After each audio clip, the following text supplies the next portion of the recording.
ธรรมชาติบ่ได้แกล้งและถ้าจะมองอีกแง่หนึ่งก็มีประโยชน์อยู่พ่องเพื่อคนจะได้พักผ่อนรับนอนเนาะเพื่อคนจะได้พักผ่อนรับนอนเพราะฉะนั้นความมืดนั่นน่ะมันมีความมืดแล้วก็มีความสว่างกลางคืนกลางวันอีกเนาะกลางคืนธรรมชาติเปิ่นสร้างมาเพื่อให้เราได้พักผ่อนกลางวันธรรมชาติได้สร้างมาเพื่อให้เรานั่นได้ทำการทำงานตามหน้าที่ของไผ่ของมันเนี่ยความมืดความสว่างมันเป็นอย่างนี้ความสว่างถ้ามันเกินไปมันก็บ่ดีอย่างบัดเดียวเนี่ยมันเป็นอย่างไรมันฮ้อนแม่วันนี่มันฮ้อนแม่วันย่ำปอเตี้ยฮ้อนไปอย่างไม่คืนแหมเนี่ยแสงสว่างจากพระอาทิตย์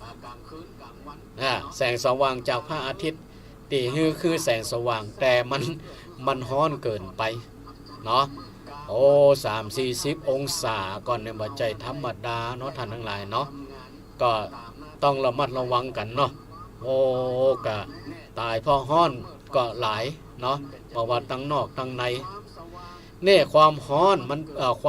วามมืดความสว่างของธรรมชาติมันเป็นอย่างนี้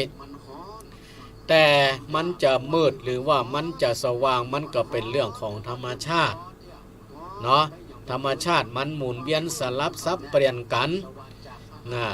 สลับซับเปลี่ยนกันถ้าเฮามาอยู่ตามในหัวในเมืองเฮาต้องการให้มันมีความสว่างตลอด24 ชั่วโมงก็ได้แต่ว่าความสว่างที่มันบัดใจเกิดจากธรรมชาติเนี่ยมันต้องเสี่ยงสตังค์นะเสี่ยงสตังค์ถ้าไม่คืนมาเฮาต้องการความสว่างยิ่งสว่างมากเท่าใดมันก็เสี่ยงสตังค์มากเท่าอันเพราะว่าสิ่งที่เฮาสร้างขึ้นมาเพื่อจะมากำจัดความมืดความมืดของธรรมชาติเนี่ยมันต้องเสี่ยงสตังค์ถ้าบ่เสี่ยงสตังค์มันก็บ่แจ้งมันบ่สว่างแต่ถ้ามันต้องการให้มันแจ้งให้มันสว่างมันก็จะต้องใจสตังค์ลงทุนอย่างถึงวันเนี่ยไฟฟ้าบางที่เปิดตลอด24 ชั่วโมง24 ชั่วโมงต้องการความเย็นบางทีก็ต้องเปิดตลอด24 ชั่วโมงแล้วมันกินสตางค์ไปต่อใดเนาะ สิ่งที่เราสร้างมามันอำนวยความสะดวกแต่มันก็เสี่ยงสตางค์นั่นแหละท่านทั้งหลายความมืดเราสามารถที่จะแก้ได้เพื่อให้เกิดความสว่างเพราะมนุษย์ได้ชื่อว่ามนุษย์คือผู้ที่มีการพัฒนาจิตใจสูงห้อยอันก็สามารถที่จะทำอันอย่างได้จะดำดินได้เหาะเหินบนอากาศได้ทำได้หมดสมัยประเดียวเนาะทำได้หมดจะดำดินก็ได้เหาะเหินบนอากาศก็ได้จะเดินบนน้ำก็ได้มนุษย์เราสามารถที่จะทำได้ทุกอย่างแต่มันบ่ใจธรรมชาติสิ่งที่เราทำนั่นคือมันเป็นการฝืนธรรมชาติแม่คืนก็คือมันเป็นมันมืดแต่เราไปฝืนต้องการให้มันสว่างและสว่างความสว่างที่เราสร้างขึ้นมาเนี่ยมันเสี่ยงอันอย่างก็จ้างที่เราผลิตขึ้นมาทำขึ้นมานี่มันเสี่ยงโทรศัพท์ที่เราใช้ถึงวันนี่มันเสี่ยงเนาะอำนวยความสะดวกได้สบายได้มันเสี่ยงแม่วันมันเป็นเวลาที่จะต้องทำการทำงาน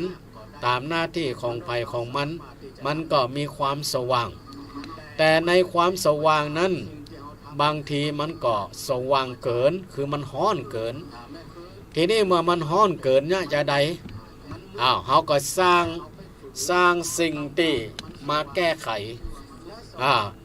ขความฮ้อนความสว่างนั่นก็หมายความว่ารถของเขาที่มันสว่างกระจกมันสว่างเกินไปแสงมันลอดเข้าไปมากเกินไปก็ไปติดฟิล์มคือมันมืดเนี่ย จะติดฟิล์มกี่เปอร์เซ็นต์หนากี่เปอร์เซ็นต์มืดกี่เปอร์เซ็นต์ก็ต้องเสี่ยงสตังค์แล้วในตีใดตีมันฮ้อนก็ต้องติดพัดลมบางทีก็ติดแอร์ก็ยังว่าน่ะติดพัดลมก็ดีแอร์ก็ดีมันก็เสี่ยงสตังค์ต้องการอยากจะกินของเย็นมีตู้เย็นมีเครื่องทำอันอย่างคือมันเย็นเครื่องทำอันอย่างถ้ามันหนาวต้องการเครื่องทำคือมันอุ่นทำคือมันเย็นก็ได้ก็มันก็เสี่ยงสตังค์นั่นแหละอันอย่างที่มันฝืนธรรมชาติมันเสี่ยงธรรมชาติเปิ้นสร้างให้แม่วันสว่างแม่คืนมันมืดแต่เฮาไปฝืนธรรมชาติธรรมชาติก็มันก็ต้องเสี่ยงสตังค์เพราะฉะนั้นท่านทั้งหลายสิ่งที่ธรรมชาติสร้างมาแม้เฮาบ่ชอบก็เฮาพอทนได้ถ้าเป็นธรรมชาติแท้ๆนะถ้าเฮาบ่ชอบก็พอทนได้เพราะธรรมชาตินั้นเปิ้นบ่ได้แกล้งเฮาและถ้าเฮาจะมองในอีกแง่หนึ่งก็มีประโยชน์อยู่พ้องเพื่อคนจะได้พักผ่อนหลับนอนแม่วันคนจะได้ญาการแม่คืนคนจะได้พักผ่อนอันนี้อู้ถึงความมืดความสว่างของธรรมชาติก็คิดว่าเฮาท่านทั้งหลายก็คงจะมีประสบการณ์ในเรื่องนี้ก็คงจะรู้เลยในเรื่องนี้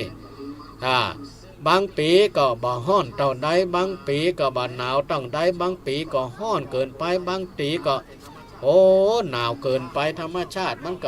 ก็ไปเป็นไปตามธรรมชาตินั่นแหละเนาะเป็นไปตามธรรมชาติอันนี้มันเป็นเรื่องของความมืดความมืดทางนอกทีนี้มันยังมีความมืดอีกอย่างหนึ่งมันยังมีความมืดอีกอย่างหนึ่งก็คือมืดใจมืดใจที่เรียกว่ามืดภายในมืดภายในมืดใจนี่ท่านทั้งหลาย มืดใจนี่มันร้ายกาจเพราะอันหยังเพราะมันมองบ่หันผิดหันชอบชั่วดีถ้ามืดใจนะมันมองบ่หันผิดชอบชั่วดีเนื่องจากว่ามันถูกกิเลสปิดบังปัญญามันถูกกิเลสปิดบังสติปัญญาโดยเฉพาะเปิ้นว่ากิเลสตัวโมหะที่เป็นเหตุให้หลงผิดพอโมหะเข้าแทรกปัญญาก็ดับกลายเป็นใจมืดบ้านมืดเฮากลัวขโมยมันก็ บ้านมืดเฮากลัวขโมยแต่ใจมืดเฮาอาจเป็นขโมยเสียเองมันเป็นอย่างไรมันเป็นอย่างไรบ้านมืดเฮากลัวขโมยแต่ถ้าใจมืดเฮาอาจจะเป็นขโมยเสียเองคนเดินในตีมืด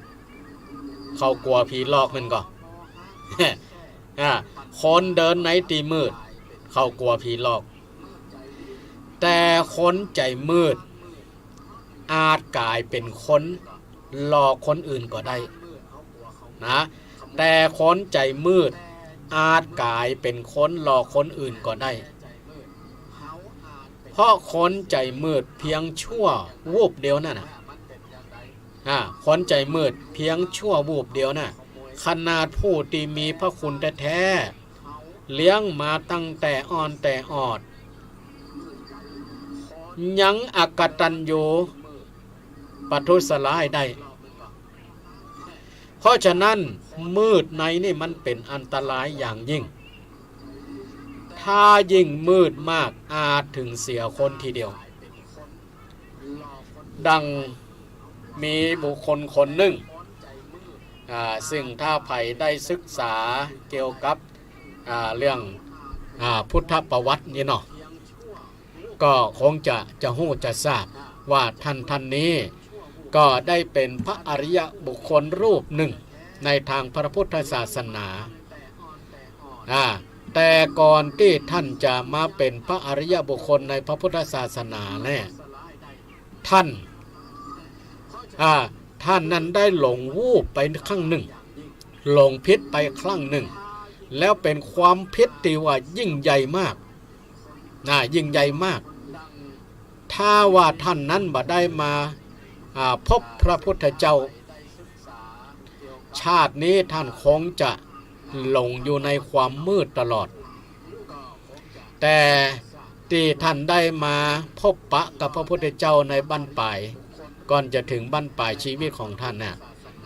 ได้มาพบปะกับพระพุทธองค์ก็ทำให้เกิดสติสัมปชัญญะขึ้นได้สุดท้ายท่านก็ได้เป็นพระอริยบุคคลรูปหนึ่งในทางพุทธศาสนาท่านองค์นี้ก็คือองคุลิมานองคุลิมานนั้นก็เกิดในตระกูลของผู้ที่มีอันจะกินท่านหนึ่งก็คือตระกูลของอัมมาตย์ของพญาเจ้าเมือง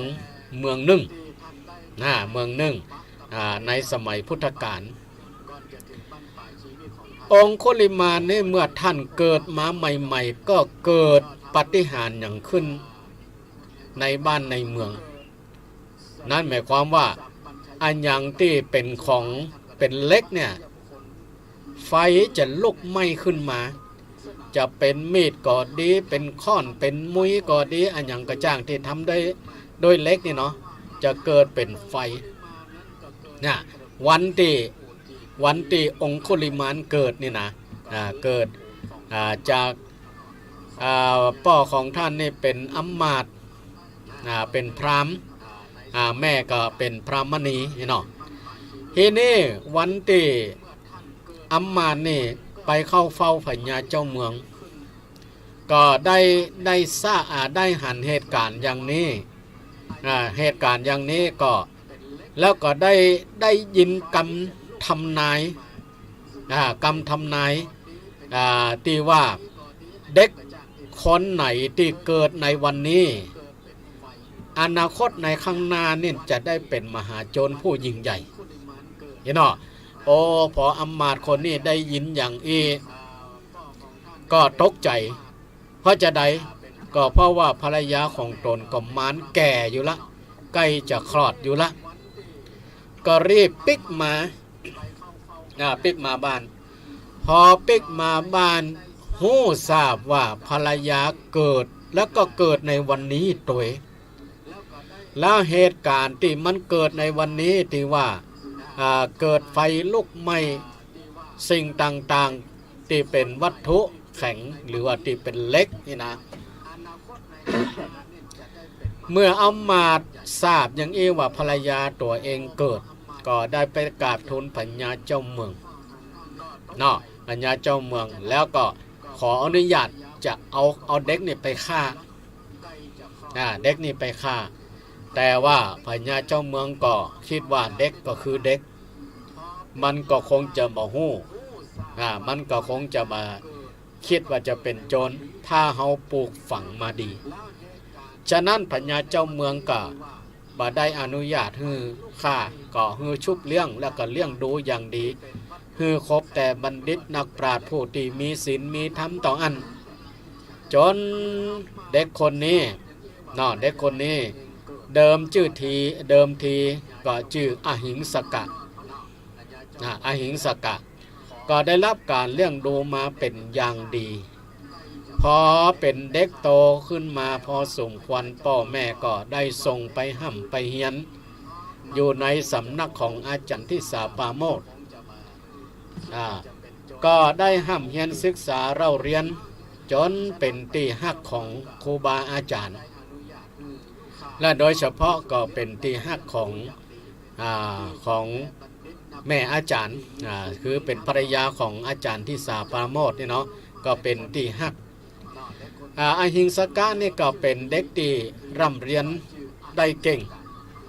มีภูมิหูดี ก็จนเป็นที่อิจฉาริษยาของบรรดานักเรียนรุ่นเดียวกันที่ไปห่ำไปเฮียนนั่นเนาะหันว่าโอ้เด็กคนนี้เป็นเด็กโปรดของงั้นแม่อาจารย์นี่เนาะคือภรรยาของอาจารย์ที่สาประโมทนี่แหละก็โอ้ง่ายก็คือแม่อาจารย์อีกเนาะเด็กเหล่านั้นก็เกิดความอิจฉาริษยาขึ้นมาหันว่าอหิงสกะนี่เป็นเด็กโปรดอีกนะก็เลยหาเรื่องที่จะกำจัดก็ได้ไปบอกอาจารย์หลายๆเรื่องโอ้ยง่ายคือไปโอ้กำสนกำซอหาเรื่องอย่างต่างๆจนอาจารย์นี่หลงเชื่อว่าเด็กคนนี้เนี่ยคือจะได้ยินกำสนกำซอว่าจะเป็นจู้กับภรรยาของตนนี่เนาะความจริงมันว่าเป็นอย่างนั้นแต่อาจารย์เห็นพฤติกรรมอย่างต่างๆพร้อมกับที่เหล่าบรรดาลูกศิษย์ทั้งหลายมาสนมาซอกันเลยหลงเชื่อแต่จะใดดีคือจะหาความผิดอย่างแต่ก็บ่ได้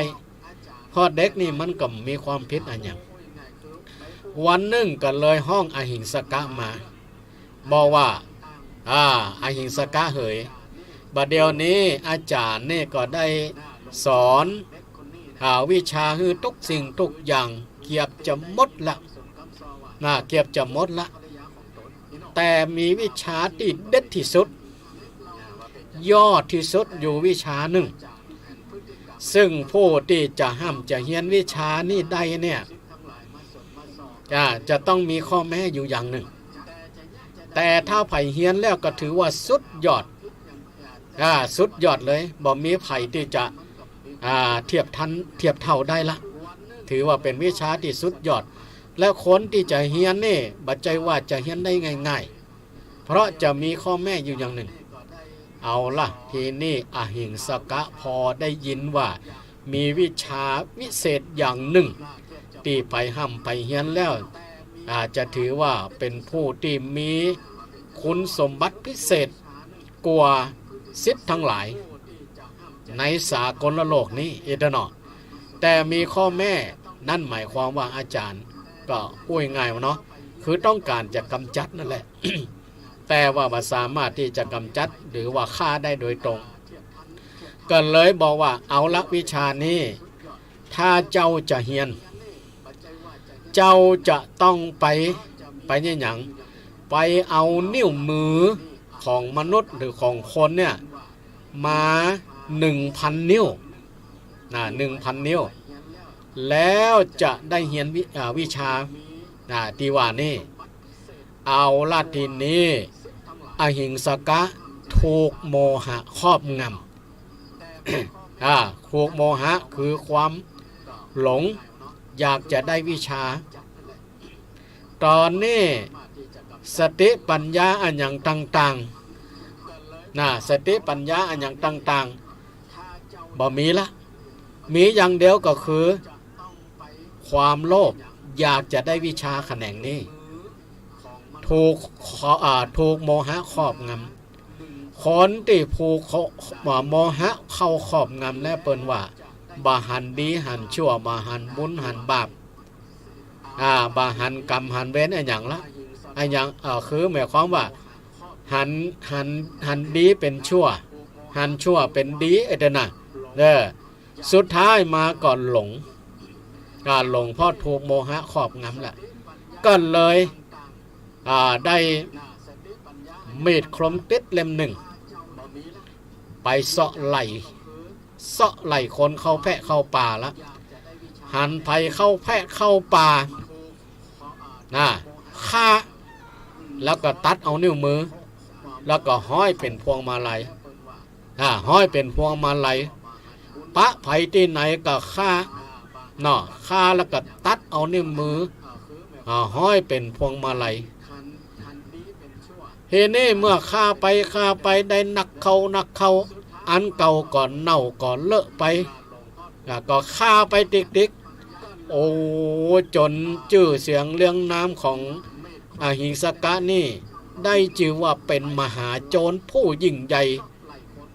ในบ้านในเมืองนั้นจนผู้คนทั้งหลายบอกกล้าออกจากบ้านจากเมืองกลัวจะโดนฆ่าเพราะว่าอหิงสกะคนนี้มันเป็นมหาโจรอยู่แล้วเพราะถูกความมืดคือโมหะเข้าครอบงำจึงบ่หันดีเป็นชั่วหันมนุษย์เหมือนกับสัตว์เดรัจฉานฆ่าไปจนฆ่าได้จนถึง99นิ้วโด999นิ้วเทียบจะถึงปันนิ้วละวันหนึ่งก็ไปนั่งอยู่บนก้อนหินใหญ่ว่าวันนี้จะมีไผ่เข้ามาจะได้ครบปันนิ้วละจะได้ไปเรียนวิชาวิเศษละนะจนว่าเจ้านั้นพญาเจ้าเมืองก็เลือกห้องหมู่บรรดาเหล่าทหารผู้กล้าทั้งหลายผู้ที่มีฝีมือเพราะบัดเดียวนี้บ้านเมืองมันเดือดร้อนเพราะมหาโจรผู้คนทั้งหลายก็ปากันเดือดร้อนมาร้องเรียนกันจึงได้ตั้งพลธนูดาบพลดาบพลธนูพลหอกเป็นชุดใหญ่แม้ว่าอหิงสกะหรือว่ามหาโจรคนนี้จะดุดันแค่ไหนก็คิดว่าทหารทั้งหมดนี่ก็สามารถที่จะปราบได้ทีนี้วันนั้นอำมาตย์ผู้เป็นป่อได้ยินว่าบัดเดี๋ยวนี้พญาเจ้าเมืองจะตั้งทหารกองทัพใหญ่จะไปปราบองคุลิมานก็รีบมาบ้าน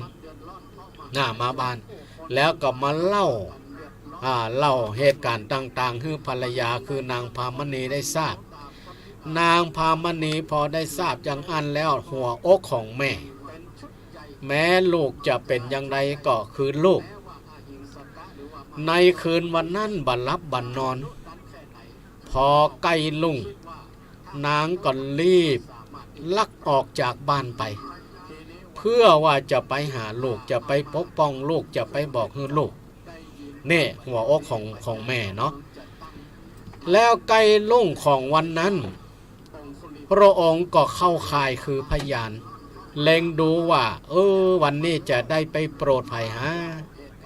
ก็พอดีองคุลิมานนั่นเข้าข่ายคือพยานของพระพุทธองค์พระพุทธองค์พอทรงทราบแล้วว่าถ้าพระองค์บัดเสด็จไปโปรดองคุลิมานคนนี้อาจจะฆ่าแม่ทำอนันตริยกรรมได้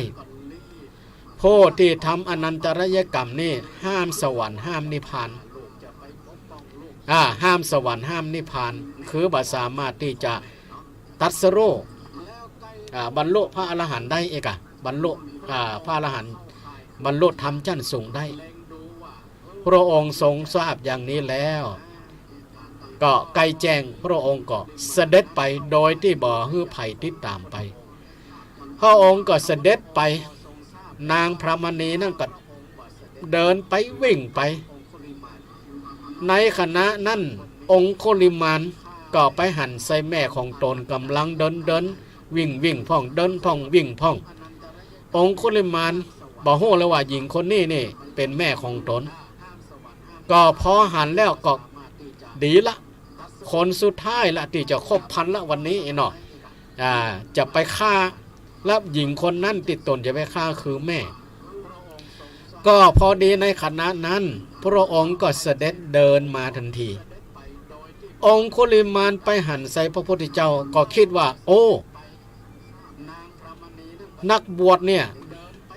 มันบ่มีไผยุทธบ่มีไผเป็นที่ปึ้งอยู่ละเนาะบ่มีไผที่จะง่ายว่าบ่เป็นของไผละบ่มีไผเป็นเจ้าของละนักบวชเนี่ยแม่หญิงนี่อาจจะมีสามีอยู่อาจจะมีลูกอยู่ที่พระเจ้าแต่นักบวชนี่มันมีไผบ่ได้เขาจะฆ่านักบวชนี่ดีกว่าไอ้หรอโดยหมู่ว่านั่นคือพระพุทธเจ้าก็เลยกระโดดจากหน้าผามาไล่จะฟันฆ่าพระพุทธเจ้าก็เดินไปตามปกติองคุลิมานก็วิ่งไปจนปรว่าได้จน จนวิ่งไปจนได้16โยชน์ โยชน์หนึ่งมี16กิโล16โยชน์พอหรอโอ้องคุลิมานนี่ก็วิ่งได้วิ่งว่าเนาะ16โยชน์ก็อิดก็เหนื่อยนี่โอ้พออิดพอเหนื่อยแล้วก็เอิ้นกันเอิ้นบอกสมณะหยุดก่อนสมณะหยุดก่อนก็บ่ไหวแล้วล่ะลีดลิ้นกาปากคันจะแล้วล่ะอิดหูห้าทีนี้พระพุทธเจ้าก็หยุดเดินหยุดเดินแล้วองค์โคลิมานก็ถามว่าข้า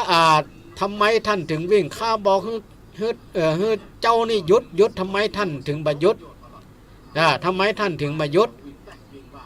พุทธเจ้าก็บอกว่าองค์โคลิมาน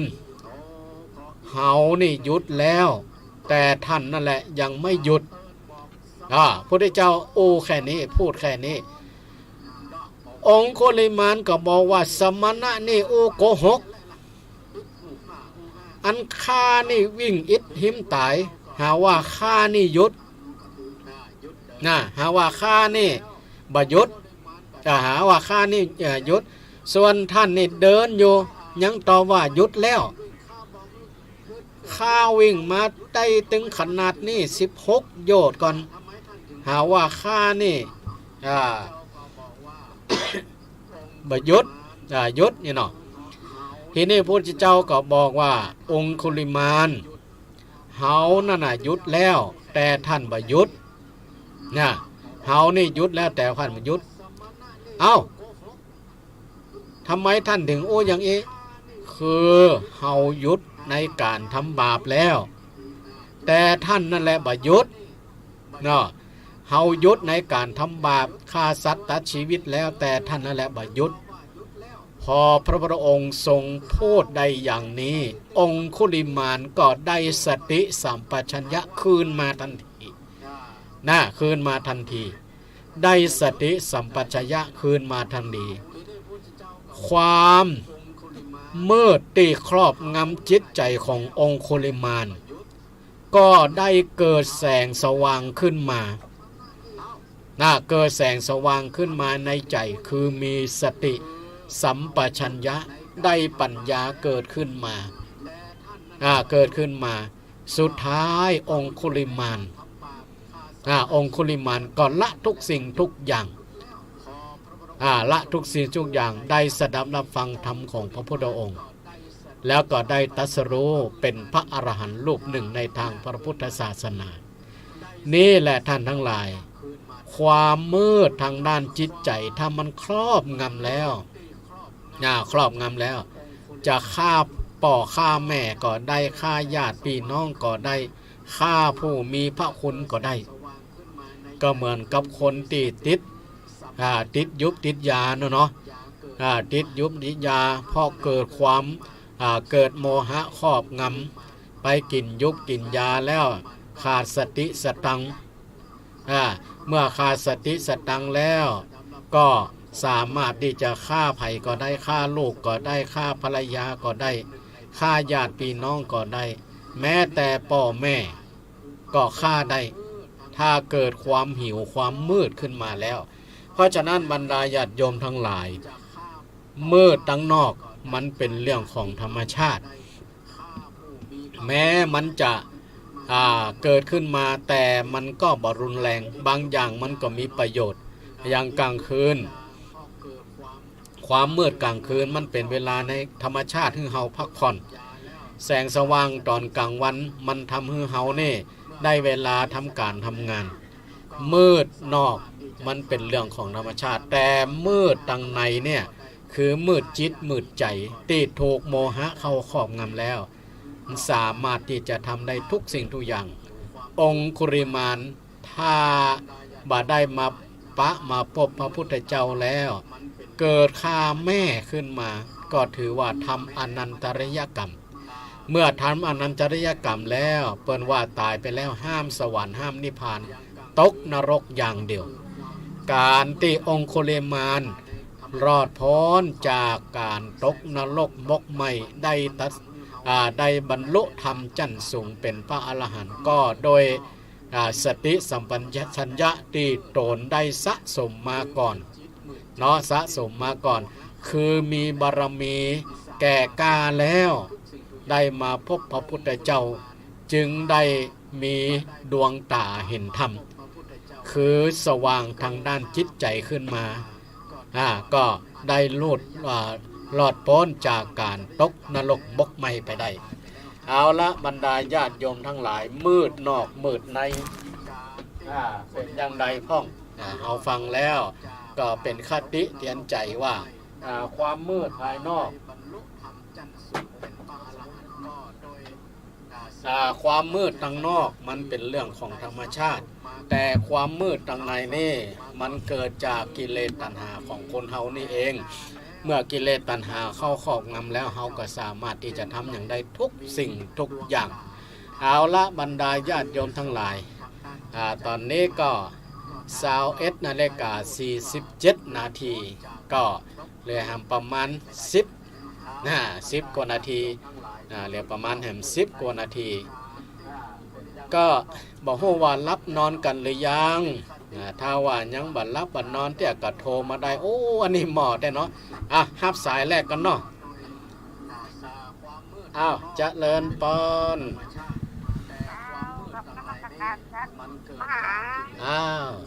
เจ้าแม่เต่าเน้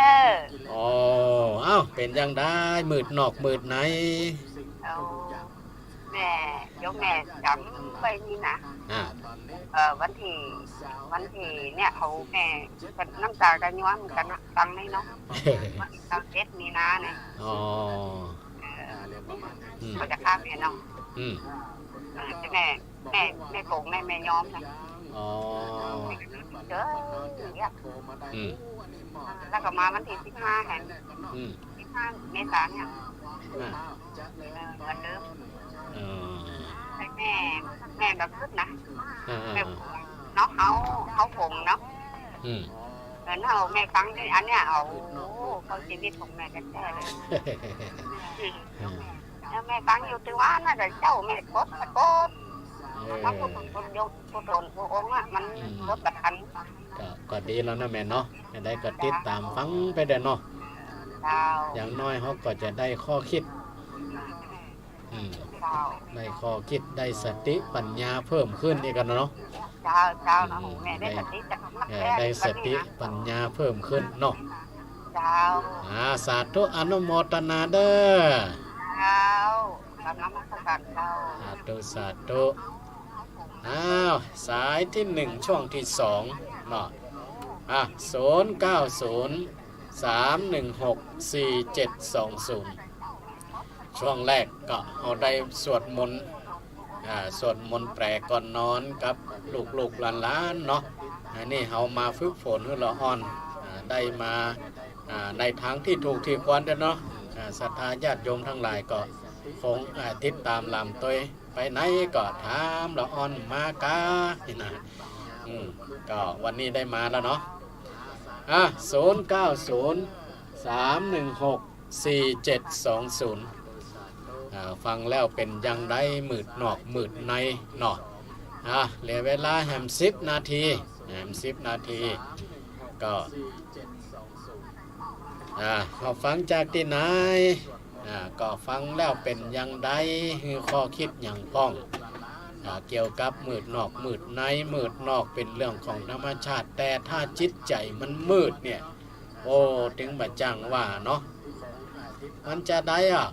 มันมืด8 ด้านนะเห็นเนาะ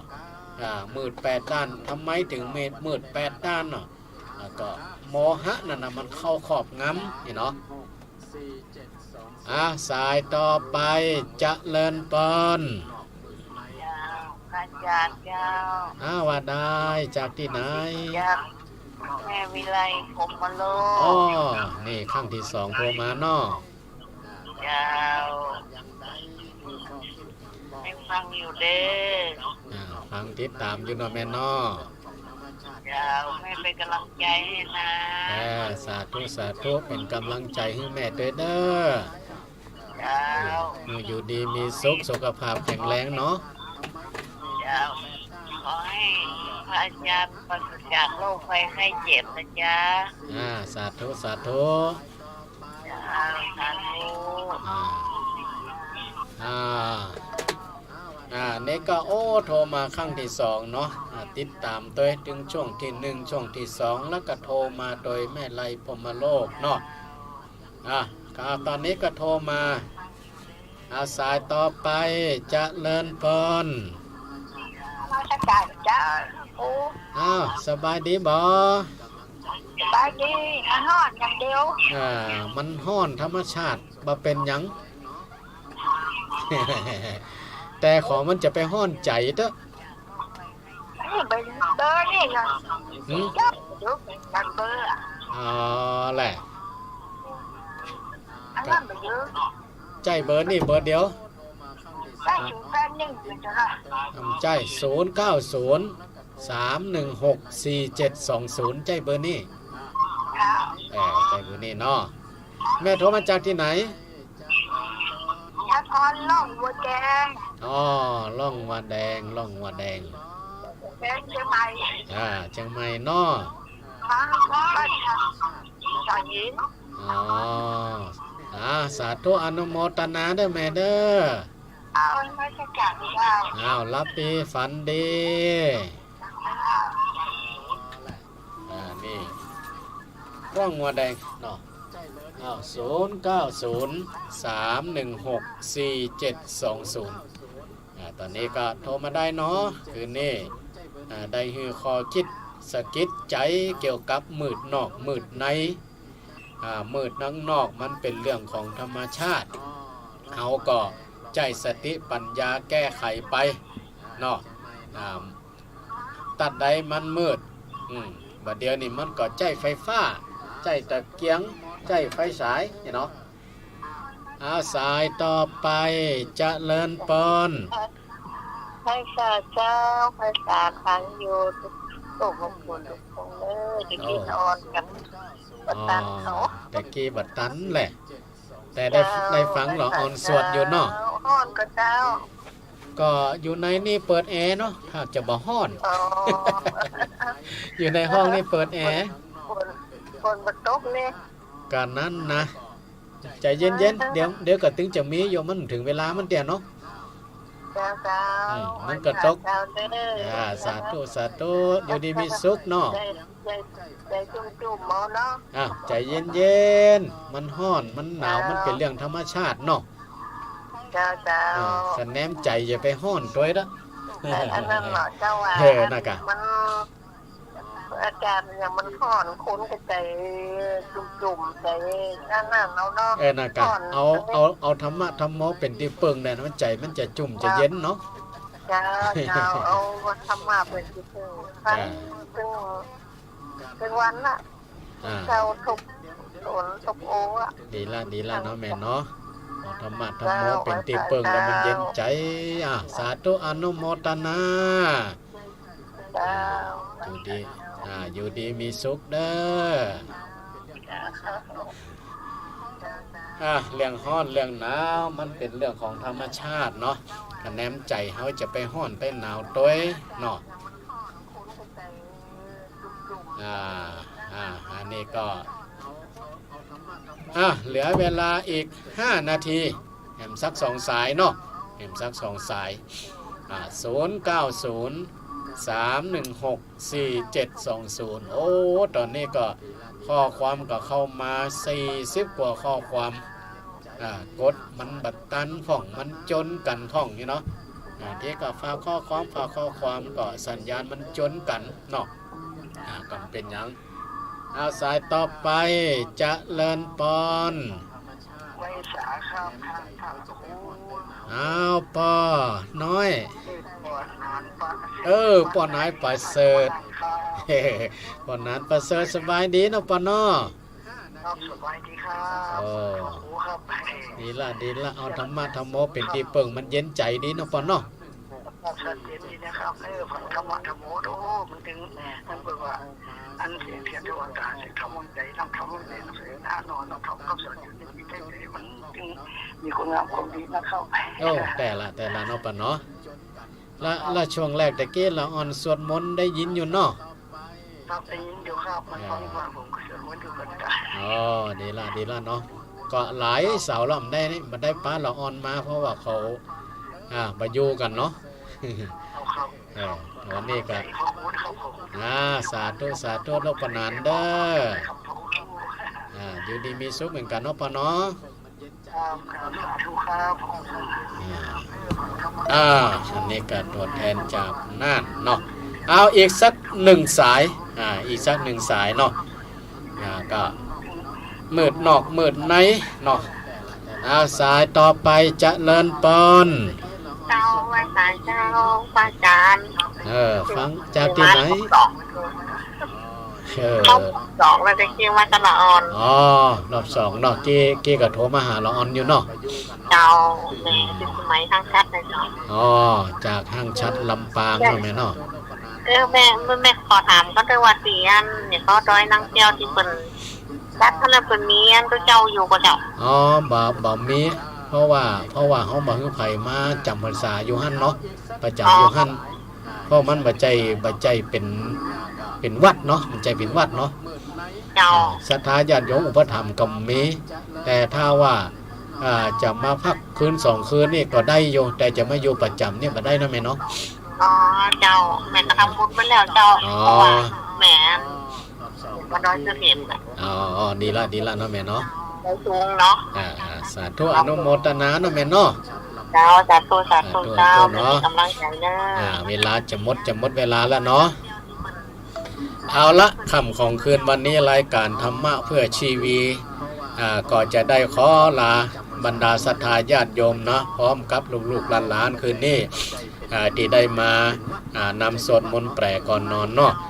โดยภาระอานิสงส์ของการฟังเทศน์ฟังธรรมในค่ำของคืนวันนี้ฟังเสียงสวดของเด็กๆก็ดีก็ขอบุญกุศลนั้นเกิดจากการฟังนี้จงมาพิบาลรักษาเพื่อบรรดาศรัทธาญาติโยมทั้งหลายเจริญไปโดยอายุวันนะสุขภาละปฏิภาณธนสารสมบัติจะคิดจะทำสิ่งใดที่บ่ผิดศีลผิดธรรมผิดขนบประเพณีของกฎหมาย